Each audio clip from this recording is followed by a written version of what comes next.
మనము మన పరిస్థితుల్ని బట్టి అలసిపోయినా, మన సొంత ప్రయత్నాలు చేసి చేసి ఆలస్యంగా దేవుని యొద్దకు వచ్చిన ఆయన ఆశ్చర్యపోరగానే మనల్ని చూసి ఆనందించే దేవుడు. మన పరిస్థితులు ఎలా ఉన్నప్పటికీ కూడా మనం ఆయన యొద్దకు రాగానే ఆయన మనల్ని బట్టి ఆనందిస్తూ ఉన్నారు. దేవుడు ఏ విధంగా మనల్ని ఆయన హత్తుకుంటూ ఉన్నారు, మన పట్ల ఆయన ఏ చిత్తాన్ని నెరవేర్చినై ఉన్నారు, మనం ఈరోజు వాగ్దానంలో నుంచి చూద్దామండి. యోహాను సువార్త 6వ అధ్యాయము 37వ వచనము.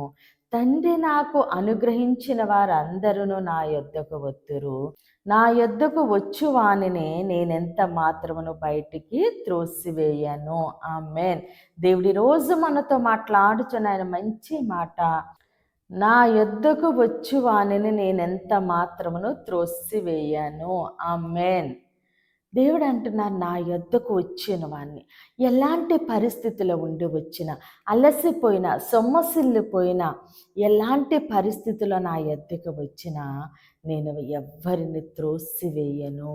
ఎందుకంటే దేవుడు వారిని నాకు అనుగ్రహించి ఉన్నారు అని సెలవిస్తూ ఉన్నారు.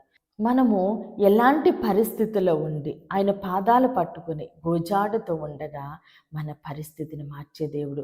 ఇదిగో ఇప్పటి వరకు నువ్వు నీ సొంత ప్రయత్నాలు చేసావు కదా, నీ స్వబుద్ధిని ఆధారంగా చేసుకున్నావు కదా, నువ్వు వాళ్ళ మాట విన్నావు కదా, నువ్వు ఇక్కడ ప్రయత్నించావు కదా, నువ్వన్నీ చేసి ఇప్పుడు నా యొద్దకు వచ్చావా, ఆలస్యంగా వచ్చావా, నువ్వు అలసిపోయి వచ్చావా అని మనల్ని ఒక్క మాట కూడా అనరు. కానీ మనం ఎలాంటి పరిస్థితిలో దేవుని యొద్దకు వచ్చినా సరే ఆయన హత్తుకునే దేవుడు.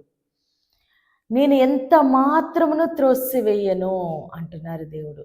మనం ఎలాంటి పరిస్థితులు ఆయన సన్నిధికి వెళ్ళిన, ఆయన పాదాలు పట్టుకున్న ఆయన మన ఎడల కన్నికరము చూపించే దేవుడు, మనల్ని కరుణించే దేవుడు. నా ఇష్టము నెరవేర్చుటకు నేను రాలేదు, నన్ను పంపిన వాని చిత్తము నెరవేర్చుటకే పరలోకము నుండి దిగివచ్చి తిని.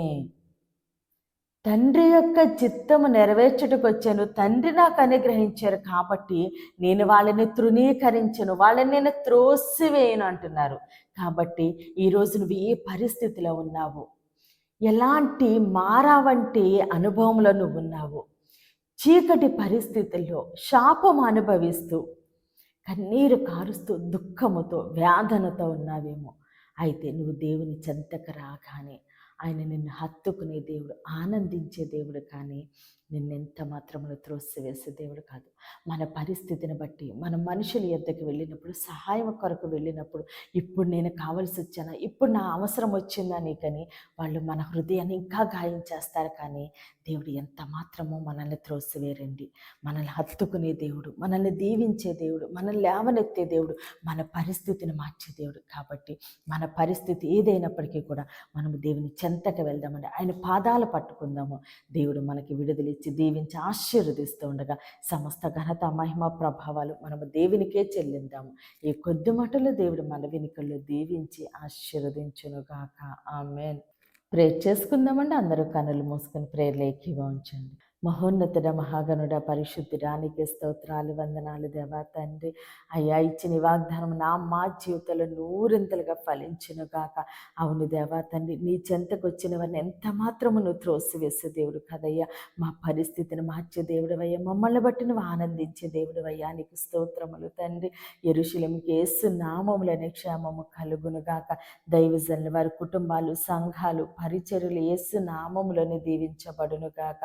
దేవుని మాట పరిచర్యలో పాలు భాగస్తులే భారము కలిగి ప్రార్థన చేయుచున్న ప్రతి ఒక్కరిని దేవుడు బహుగా దీవించి ఆశీర్వదించును గాక. అనారోగ్యంతో ఉన్న బిడ్డలకి యేసునామములో సంపూర్ణ స్వస్థత, విడుదల కలుగును గాక. వివాహాలు కావలసిన బిడ్డలకి యేసునామములో ఘనమైన వివాహములు జరుగును గాక. మూయబడిన ప్రతి గర్భము యేసు నామములోనే తెరవబడును గాక. మాటలు రాని బిడ్డలు యేసునామములో ధారాళముగా మాట్లాడుదురు గాక. అయ్యా, ప్రతి బిడ్డ యొక్క పరిస్థితిని తండ్రి నీ చేతులకు అప్పగిస్తూ ఈ చిన్న ప్రార్థనని పాదసన్ని చేర్చుకోమని యేసుక్రీస్తు అతి పరిశుద్ధ నామమున బ్రతిమాలి వేడుకున్న మా తండ్రి. ఆమేన్, ఆమేన్, ఆమేన్. దేవుడు మిమ్మల్ని, మీ కుటుంబాన్ని దీవించి ఆశీర్వదించును గాక. ఆమేన్.